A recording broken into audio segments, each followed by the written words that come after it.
L'humanité et 3 chefs des crimes de guerre en République centrafricaine.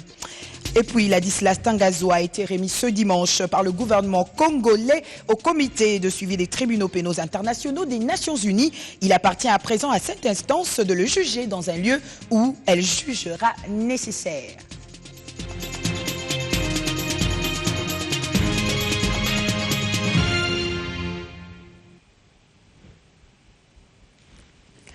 Ladislas Ntangazwa, recherché par le tribunal pénal international pour le Rwanda pour génocide, a été remis ce dimanche 20 mars par le gouvernement congolais au comité de suivi des tribunaux pénaux internationaux des Nations Unies. Il appartient à présent à cette instance de le juger dans un lieu où elle jugera nécessaire. C'est Alexis Tambwe Mwamba, ministre de la Justice, des Droits humains et garde de Sceaux, qui y a signé le document ordonnant cette extradition ce dimanche matin. On l'écoute.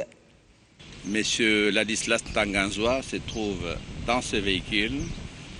Le droit international interdit d'exhiber une personne qui se trouve dans ces conditions. Donc vous n'aurez pas l'occasion de le voir, de le filmer comme tel. Vous pouvez filmer le véhicule, mais vous ne pouvez pas, il ne sera pas présenté devant vous. Il va ensuite être embarqué dans cet avion des Nations Unies qui est par là. Vous pourrez filmer l'avion jusqu'au moment où il décolle et vous pouvez donc informer la communauté nationale et internationale que nous avons effectivement extradé M.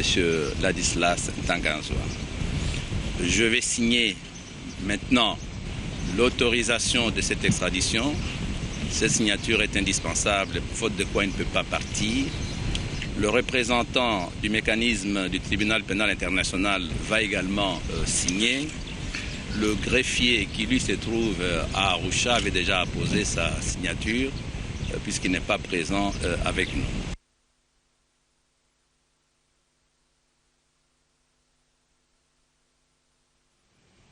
Et pour rappel, Ladislas Ntangazwa a été arrêté dans l'est du pays par les services de sécurité de la République démocratique du Congo en décembre 2015. Affaire procureur de la Cour pénale internationale Jean-Pierre Bemba Gombo, tous les regards seront tournés vers La Haye ce lundi 21 mars 2016 à 14h, heure de Kinshasa. L'ancien vice-président de la RDC serait pénalement responsable de 2 chefs de crimes contre l'humanité et 3 chefs de crimes de guerre prétendument commis dans le cadre de la situation en République centrafricaine entre les années 2002 et 2003.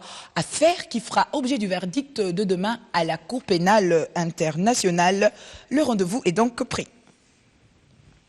Le 20 mars, le monde célèbre la journée internationale de la francophonie. La République démocratique du Congo est comptée parmi les 220 millions des francophones sur les 5 continents qui fêtent leur langue en partage et la diversité de la francophonie. Reconnaissant le contexte symbolique et particulier caractérisant la JIF de cette année, la secrétaire générale de la francophonie, Michaël Jean, invite tous les francophones du monde à faire du français une langue de résistance contre toute idéologie de la haine. On l'écoute. En effet, nombre de pays de l'espace francophone et tant d'autres sont depuis plusieurs mois touchés au cœur par des attentats terroristes lâches, cruels et meurtriers, perpétrés au nom d'une idéologie de la haine. La menace plane encore et toujours, mais à la stratégie de la terreur, les populations ont voulu partout répondre par le courage, par la volonté de se dresser fièrement et de célébrer la vie.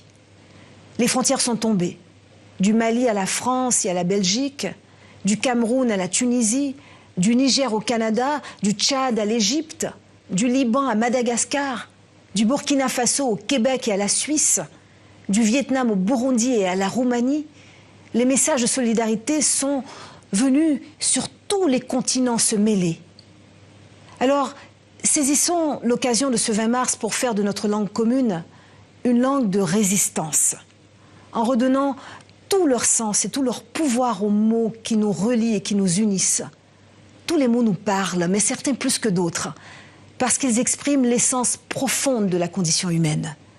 Liberté, égalité, solidarité, fraternité, diversité, universalité. Ces mots, écoutons-les résonner avec force. Ils disent, siècle après siècle, le triomphe de la lumière sur l'ombre. de l'esprit des Lumières, de toutes nos lumières, sur l'obscurantisme et la barbarie. Ils disent notre égalité en dignité et en droit, des droits universels, inaliénables, indivisibles. Ils disent la conscience et l'acceptation de notre humanité commune et de notre destinée commune. Liberté, égalité, solidarité, fraternité, diversité, universalité. Ces mots, écrivons-les, dessinons-les.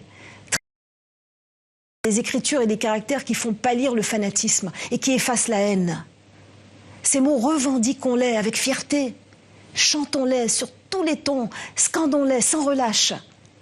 Ils disent notre volonté de faire reculer et de vaincre l'intolérable et l'inacceptable. Ils disent notre volonté de vivre libre, ensemble, pacifiquement, d'agir ensemble, solidairement, de penser l'avenir ensemble, fraternellement. Alors, en cette journée internationale de la francophonie, fêtons partout avec allégresse et une conviction renouvelée le pouvoir de notre langue commune, la langue française, et le pouvoir des mots. Je vous rappelle que les francophones du monde entier célèbrent ce 20 mars la Journée internationale de la francophonie, cela à travers diverses activités, notamment des concours, des mots, des spectacles, des expositions artistiques et compétitions sportives. C'est le cas de la sélection de la RDC qui a dominé le Canada en finale du tournoi de la francophonie à Dar es Salaam. Comme vous le constatez en image, la communauté congolaise s'est illustrée sous la bienveillance de l'ambassadeur de la RDC en Tanzanie, son excellent Jean-Pierre Mutamba. Vous suivrez les images dans notre édition de demain. Autre chose, la police nationale congolaise a organisé ce week-end la sensibilisation des femmes policières sur les VIH-Sida. C'était au cours d'une matinée organisée au camp Lufungula dans la commune de Lingwala, cérémonie à inscrire dans les cadres des activités du mois de mars, mois dédié à la femme. Plusieurs partenaires y ont pris part, parmi lesquels ONU-SIDA. Un reportage de Christian Elongo. Camp brigadier Lufungula, siège des commandements des commissariats urbains de la police nationale congolaise, district de la Lukunga. Les policières s'y sont réunies pour la sensibilisation sur la réponse de la lutte contre les VIH-Sida, aussi pour arriver à zéro discrimination. La cérémonie est organisée par le commissariat général de la police nationale congolaise et soutenue par l'ONU-SIDA. Il est important pour tout un chacun de connaître les modes de transmission et comment se prémunir du VIH-Sida. Et cette matinée a permis de passer des messages très clairs au personnel féminin de la police. Je dois dire à l'ensemble des personnes qui ont participé à cette matinée de comprendre la nécessité de faire le dépistage, de connaître son statut le plus tôt possible. Cela vous permet d'organiser une prise en charge efficace. L'autre élément sur lequel je voudrais insister, c'est que le sida n'est pas une fatalité aujourd'hui. On a le traitement qui est efficace et une personne qui est dépistée peut bénéficier de ce traitement et vivre une vie normale. Les dépistages volontaires, distribution des préservatifs et mode d'emploi ou encore abstinence étaient là les maîtres mots des organisateurs qui ne jurent que sur la prévention et la prise en charge. À mon avis, le dépistage est très important. Je viens de le faire, mon état sérologique est négatif. Maintenant, je veux prendre toutes les dispositions pour me protéger. Si un agent de l'ordre est en bonne santé, la sécurité sera aussi bien assurée.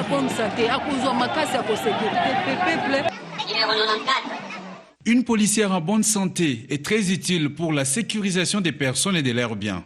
Notons par ailleurs que cette matinée de sensibilisation était présidée par le commissaire général adjoint de la police nationale congolaise en charge des questions administratives, le général Raous Chaloué.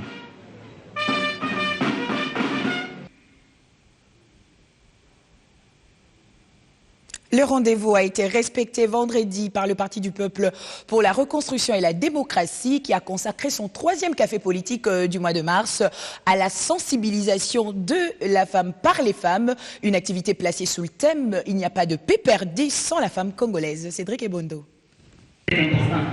Autonomisation de la femme, parité et droits des femmes, des termes phares décryptés par ce panel de femmes battantes engagées non seulement dans la gestion de la chose publique, mais aussi dans les affaires. Des échanges organisés au cours de ce café politique du Parti du Peuple pour la Reconstruction et la Démocratie, 3e du genre pour ce mois de mars, mois dédié à la femme. Occasion pour le secrétaire général du PPRD, Henri Movasakani, de reconnaître les potentialités de ses militantes ainsi que leur talent d'oratrice. Une journée de la femme, aujourd'hui c'est un mois, demain c'est toute l'année. Si après ça, on a encore l'impression que les femmes ne sont pas intelligentes, c'est qu'on n'a pas participé à tout ce qui se passe au PPRD. Quand je vous disais qu'il n'y a pas de PPRD sans la femme congolaise, vous en avez là un autre temps fort de cette rencontre est ce débat houleux ouvert sur l'autorisation maritale et la criminalisation de l'adultère chez la femme. Les gens sont tellement faibles que même quand ils rêvent de votre adultère, ils croient que c'est vrai. Vous pouvez même supporter ce que vous avez vécu à caractère ingénieux, n'est-ce pas? Vous êtes tellement fort que vous avez supporté tout ça jusqu'aujourd'hui. Vous connaissez ce que font vos maris. Les gens sont tellement faibles qu'ils croient qu'ils vous trompent quand ils reviennent le soir. Ils ont les yeux rouges. Placée sous le thème « Il n'y a pas de PPRD sans la femme congolaise », cette rencontre s'avère être une preuve de plus de la place qu'occupe la femme au sein de ce parti présidentiel. Les nouvelles en sport, commençons par le football. Le tout-puissant Mazembe s'est qualifié cet après-midi pour les 8e de finale de la Ligue des champions de la CAF. Manche retour après avoir surclassé Saint-Georges de l'Éthiopie au stade Kamalondo par 1-0. Le club a composé son billet pour les 8e de finale de la même compétition en obtenant le nul face à Ferroviario de Maputo, 1-0. Le premier championnat scolaire d'athlétisme se poursuit sans fausse note. L'étape des demi-finales a été franchie ce week-end pour les courses de vitesse masculine et féminine. La direction technique nationale est satisfaite quant à l'évolution de ces jeunes athlètes. Sans désemparer, les premiers championnats nationaux d'athlétisme scolaire poursuivent son train normal. Les cadres techniques de la Fédération d'athlétisme du Congo sont satisfaits quant aux retombées de ces épreuves qui se déroulent sur l'esplanade du stade des Martyrs de la Pentecôte. Nous sommes là pour détecter les jeunes talents. Ceux dont, à partir de la naissance, il a déjà des qualités physiques et tout ça pour arriver à pratiquer notre discipline qui est l'athlétisme. Selon nous, nous trouvons que dans notre pays, c'est-à-dire le Congo, égorge des qualités, donc de meilleurs sportifs dans notre pays. Il suffit seulement de les prendre en charge et les préparer. Je crois que dans les Jeux Olympiques des années à venir, on ne manquera pas d'avoir des Gary Kikaya et des meilleurs athlètes qui sont passés dans notre pays. Le corps médical, bien que pas trop débordé, ne se plaint pas quant aux résistances des jeunes organismes soumis à rude épreuve. Par rapport à la première phase de sélection, je peux dire qu'il y a une légère amélioration. C'est que nous n'avons pas eu jusque-là beaucoup de cas. C'est le deuxième cas que nous avons depuis la journée. Et j'ai aussi constaté que les athlètes ont pris le temps de s'entraîner entre les deux épreuves. Et c'est comme ça que moi je peux dire qu'ils ont eu le temps de s'améliorer un peu par rapport à la compétition physique. L'organisateur peut jeter des fleurs dès l'étape de demi-finale, puisque les satisfaits dans le déroulement ne laissent pas indifférents. C'est un pari gagné, parce que vous savez, au début quand nous avons débuté avec cette compétition, personne n'avait cru. Aujourd'hui, nous venons de démontrer que nous pouvons faire mieux dans ce pays. Et au stade actuel, nous sommes presque satisfaits parce qu'il ne nous reste que deux journées, c'est-à-dire la deuxième journée de demi-finale ainsi que la grande finale qui sera au stade des Martyrs. Les courses de vitesse, telles que les 100, les 200 et les 400 mètres, se sont bien déroulées. Les lancements des javelots et les courses des fonds ont eu lieu au stade des Martyrs de la Pentecôte. Ouvrons la page rétrospective, direction le Parlement, commençons par la Chambre basse qui aura la lourde mission de trancher sur les recommandations du dialogue politique et inclusif. C'est en résumé la substance du discours du président de l'Assemblée nationale mardi à l'occasion de la cérémonie d'ouverture de la session de mars 2016. Les élus du peuple auront également sur leur table la poursuite des réformes législatives dans différents secteurs de la vie de la nation. Une session de plus vient de s'ouvrir ce mardi à l'Assemblée nationale. Session qui, selon le président de cette chambre du Parlement, devra gérer le contexte et le fruit du dialogue national inclusif, quelle qu'en soit la forme. Quels que soient les termes de référence du dialogue, l'agenda et les conclusions de ce forum, quelles que soient les interprétations des uns et des autres concernant ce haut lieu d'échange, ces recommandations et résolutions finales, c'est nous, les élus du peuple, qui allons finalement trancher. Les voix n'ont pas attendu pour se lever. Si le dialogue aura lieu, quelle que soit la forme, alors le dialogue est d'avance dénaturé. Quand on dit quelle que soit la forme, donc ça peut être même un conglomérat. Ça peut être même un dialogue de quelques amis, de quelques copains. Et pourtant, nous voulons un dialogue qui réunit toutes les tendances, même les plus radicales possibles. Des débats républicains, il y en aura durant les 3 prochains mois sur les questions les plus vitales de la nation. Premièrement, les conclusions du dialogue. Il faudrait en débattre au niveau des élus pour définir leur mise en œuvre. Deuxièmement, les questions les plus récurrentes actuelles. Il s'agit sur le plan sécuritaire de la poursuite des tueries, particulièrement en Ituri et au Nord Kivu, de la part des rebelles, des insurgés étrangers, bénéficiant malheureusement de temps en temps de la complicité de quelques compatriotes. Troisièmement, la problématique des 28 mesures du gouvernement, destinées à juguler la baisse des recettes et à booster la croissance, face à l'impérieuse nécessité d'appuyer conséquemment les nouvelles provinces et de prendre en charge plus efficacement les attentes sociales pressantes. Une idée appuyée par les cadres de la majorité présidentielle. Les députés nationaux vont également poursuivre des réformes législatives, notamment celles liées à la carrière du fonctionnaire judiciaire et la question des adoptions internationales des enfants. On va à la Chambre haute. Pendant que son collègue de l'Assemblée nationale brossait le tableau de la session de mars, le président du Sénat lui a consacré son discours d'ouverture de la session sur la réflexion autour de la Constitution. 10 ans après sa promulgation, Léon Kengo Adondo a relevé les forces et les faiblesses de cette loi fondamentale. Les sénateurs retrouvent cette salle de conférence internationale après 3 mois de vacances parlementaires. Des vacances parlementaires qui ont coïncidé avec le 10e anniversaire de la Constitution de 2006. C'est justement autour de cette loi fondamentale que le président de la Chambre haute du Parlement a consacré son discours mardi à la cérémonie solennelle d'ouverture de cette session de mars. D'abord, de l'origine de ces textes. La Constitution actuelle est le fruit d'un consensus politique obtenu à Sun City grâce à la médiation des Amis du Congo. L'accord global et inclusif a été le couronnement historique des efforts en vue de mettre fin à 4 années de guerre fratricide. Élaborée par le Sénat de la transition puis adoptée par l'Assemblée nationale, cette constitution a été approuvée par près de 85% de la population congolaise. Par la vertu du référendum, elle est devenue la volonté politique du peuple. Cristallisée dans un document solennel et public, cette volonté s'impose aussi bien aux institutions qu'au peuple lui-même, désormais devenu acteur du jeu constitutionnel. Ensuite, Léon Kengo Adondo a souligné les forces de cette loi sur tous les plans. En rapport avec les faiblesses, le président de la Chambre haute du Parlement note que la Constitution n'a pas permis, 10 ans après sa promulgation, l'application effective du régionalisme. Et de conclure: c'est une constitution complète, une constitution démocratique, une constitution stable. Le caractère complet de la constitution résulte de l'abondance et de la diversité de ses matières.